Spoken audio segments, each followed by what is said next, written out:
Fatepura police મથકે ઈદ ઉલ અઝહા પૂર્વે શાંતિ સમિતિની બેઠક યોજાઈ. તહેવાર શાંતિપૂર્ણ અને ભાઈચારાપૂર્વક ઉજવા પોલીસ તંત્રની અપીલ. ફતેપુરા ખાતે આવનારા ઈદ ઉલ અઝહા બકરી ઈદ તહેવારને અનુલક્ષીને ફતેપુરા પોલીસ મથકે શાંતિ સમિતિની બેઠક યોજાઈ હતી. બેઠક પીઆઈ પીએ જાડેજાના અધ્યક્ષસ્થાને તથા પીએસઆઈ આરવી રાઠોડની ઉપસ્થિતિમાં મળી હતી. બેઠક દરમિયાન તહેવાર શાંતિપૂર્ણ, સૌહાર્દપૂર્ણ અને કાયદાની મર્યાદામાં રહી ઉજવાય તે માટે વિવિધ મુદ્દાઓ પર ચર્ચા કરવામાં આવી હતી.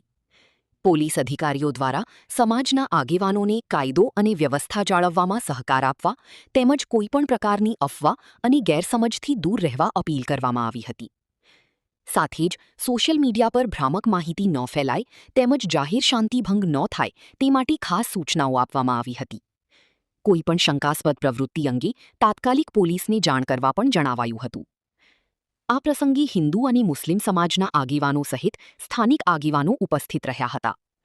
તમામ આગેવાનોએ પરસ્પર સૌહાર્દ, એકતા અને ભાઈચારાની ભાવના સાથે તહેવાર ઉજવવાની પ્રતિબદ્ધતા વ્યક્ત કરી હતી. ફતેપુરા વિસ્તારમાં હંમેશાની જેમ આ વખતે પણ ઈદ ઉલ અઝહાનો તહેવાર શાંતિપૂર્ણ માહોલમાં ઉજવાશે તેવો વિશ્વાસ બેઠક દરમિયાન વ્યક્ત કરવામાં આવ્યો હતો.